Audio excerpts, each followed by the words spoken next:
Bonjour à tous, j'espère que vous avez apprécié le film que vous venez de voir. Je suis Sabrina Montanvert, je travaille pour Handicap International et je suis aux côtés de Pascal Plisson qui a réalisé donc le film We Have a Dream. Bonjour, je m'appelle Pascal Plisson, je suis le réalisateur de We Have a Dream. Alors l'idée de ce film est née il y a 10 ans lorsque j'ai fait le film sur le chemin de l'école. J'étais en tournage avec une des histoires en Inde, avec un jeune garçon qui s'appelait Samuel, qui était dans un fauteuil roulant, avec deux de ses petits frères et sa maman bien sûr. Et c'est vrai qu'en voyant cet enfant vivre avec ses frères, dans son fauteuil, j'avais trouvé que dans cette histoire il y avait beaucoup d'amour et beaucoup de résilience. Et je me suis dit qu'un jour il faudrait faire un film autour du handicap et de l'inclusion. Et donc j'ai pris le temps de réfléchir, j'ai pris le temps de mûrir cette histoire. Et c'est vrai qu'en me rapprochant ensuite de Handicap International, avec qui j'avais créé des liens très forts sur ce film, j'ai réussi avec Xavier Ducrest à proposer un projet autour du handicap avec ce film We Have a Dream, qui est aujourd'hui un film qui retrace la vie de 5 jeunes garçons et filles à travers le monde en situation de handicap et qui sont à l'école aujourd'hui comme vous. Du coup, quand Pascal est venu voir Handicap International, on était vraiment ravis de travailler avec lui sur ce film, déjà parce qu'il nous semble très important de parler du handicap, et quoi de mieux qu'un film qui est diffusé dans les salles de cinéma et auprès des publics scolaires pour le faire, et aussi parce qu'on a une confiance absolue dans Pascal et dans la manière qu'il aura à la fois de filmer les enfants et leur entourage avec beaucoup de gentillesse, de tendresse et de respect. Donc on était vraiment contents de partir pour cette belle aventure. Alors c'est vrai que quand on décide de faire un film autour du handicap, c'est un vrai challenge parce que d'abord c'est pas un sujet qui est facile, c'est un sujet qui est compliqué. Et c'est un sujet qui ne se filme pas comme n'importe quelle histoire. Filmer le handicap, il faut à la fois trouver une manière de le filmer sans que ça soit du pathos, donc il faut que ça soit, comme je l'ai dit, avec de la tendresse. Il fallait aussi convaincre les parents que en fait, faire un film sur leur enfant en situation de handicap était quelque chose de positif pour tout le monde. Et c'est pour ça d'ailleurs que certains parents en fait, ont accepté de faire ce film, parce qu'ils ont compris à travers ce film que ça pouvait aider les autres enfants en situation de handicap, à mieux le vivre. Et donc c'est pour ça qu'avec Handicap, on a fait ce film, à la fois pour les adultes, mais aussi c'est un film qui était quand même destiné aux enfants et aux scolaires, pour attirer l'attention du handicap et apporter un coup de projecteur sur les enfants en situation de handicap à l'école. Une fois qu'on a décidé de travailler ensemble, il a fallu qu'on trouve les enfants qui allaient participer au film. Donc du coup, nous, on a travaillé avec nos équipes sur le terrain, sur nos terrains d'intervention, et il fallait qu'on trouve des enfants. Alors il y a plein de paramètres à prendre en compte. Il faut qu'ils aient envie de le faire, et surtout leur famille aussi. Il faut qu'ils ne soient pas trop timides. Il faut qu'il puisse y avoir différents types de handicaps qui soient représentés, ainsi que différents types de pays. Donc on a recherché longtemps, au moins 2 ans, pour finir par décider de travailler avec le petit garçon que vous avez vu qui s'appelle Xavier, et sa maman, et toute sa famille, et ainsi que les 2 petites filles, les 2 jeunes filles plutôt, Kendo et Nirmala, au Népal. Pour arriver à faire ce film tel que vous l'avez vu aujourd'hui, il a fallu prendre du temps pour rencontrer les enfants, rencontrer les parents. Donc moi, j'ai eu la chance de pouvoir y aller 2 ou 3 fois avant le tournage, de manière à passer du temps avec eux.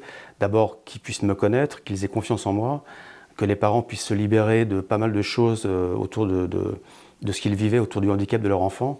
J'ai passé quasiment plus d'un mois et demi, 2 mois avant le tournage dans les familles, pour que je fasse partie de la famille en fait. C'était le projet de faire partie de la famille pour que je sois quelque part transparent et qu'ils puissent vivre normalement devant nous, devant une caméra, sans aucune restriction. Alors souvent les enfants me demandent combien de temps vous avez mis pour faire un film comme celui-là. En fait c'est quasiment 2 ans, voire 3 ans de travail pour arriver à voir le film que vous venez de voir. Il a fallu d'abord trouver les histoires avec Handicap International, ça prend du temps. Il a fallu aller voir les enfants, les rencontrer les familles. Après, il a fallu financer le film.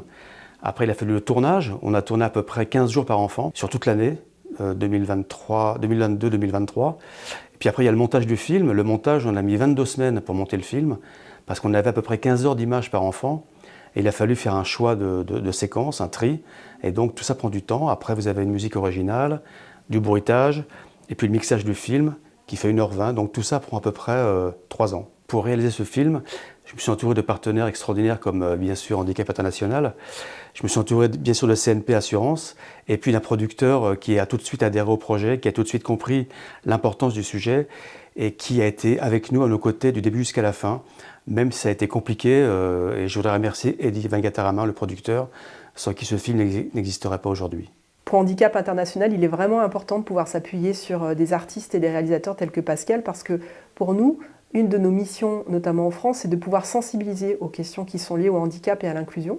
Donc, une fois que vous avez vu ce film We Have a Dream et que vous avez vraiment pris conscience que chacun pouvait agir à sa manière pour accepter la différence et pour accepter l'autre, vous avez tout un tas d'outils qui peuvent être mis à votre disposition avec vos professeurs. Notamment, le premier, c'est déjà d'en discuter entre vous, de ce que vous avez vu, de ce que vous avez appris, du ressenti que vous pouvez avoir à la vue de ce film, parce qu'on sait qu'il génère beaucoup d'émotions en général, ce film. Ensuite, vous avez un très beau dossier pédagogique qui vous permet aussi de travailler en classe avec vos professeurs sur toutes les notions qu'on a pu voir. Une autre manière d'agir, c'est d'organiser ce qu'on appelle des actions solidaires, donc par exemple des crosses, des repas, qui nous permettent à nous et à nos équipes d'agir concrètement sur le terrain pour aider les personnes handicapées dans le monde. Donc le travail de handicap international s'est poursuivi aux côtés des enfants que vous avez pu voir dans le film. Donc par exemple pour Xavier, on a pu contribuer à l'achat d'un petit lopin de terre pour sa maman qu'elle peut cultiver juste à côté de chez elle. Du coup, ça lui évite pas mal d'allers-retours et ça lui permet d'être plus présente dans la maison. Et pour Kendo et Nurmala qui continuent leur scolarité, on change régulièrement les prothèses parce que quand on grandit, on a besoin de changer sa prothèse régulièrement pour qu'elle puisse s'adapter notamment à la croissance et aux différentes activités qu'on peut faire. On voudrait vraiment remercier les enseignants parce que c'est grâce à vous si ce film existe aujourd'hui. Nous avons plus de 120 000 élèves qui ont vu le film dans toute la France. Et c'est vrai que les enfants en ressortent assez bousculés. Et c'est le but du film, c'est-à-dire attirer leur regard. Ces enfants sont les adultes de demain. Et c'est très important pour nous, et pour vous, et pour eux, d'avoir un regard différent sur le handicap. Et je pense que ce film peut contribuer à leur faire changer le regard sur le handicap. Quand on voit Maude, par exemple, Maude Pruvot, cette jeune fille française qui a été amputée à la naissance et qui a une vie finalement aujourd'hui extraordinaire, qui fait tout ce qu'elle veut. Elle fait de l'alpinisme, elle fait du ski, du bateau, elle fait de la danse classique, de la musique. Malgré le fait qu'elle soit sourde profonde, malgré le fait qu'elle soit amputée d'une jambe, elle a réussi à trouver un équilibre et elle est heureuse. Et donc pour moi, c'est un exemple extraordinaire que reflète ce film à travers l'histoire de Maude. Donc on vous remercie beaucoup.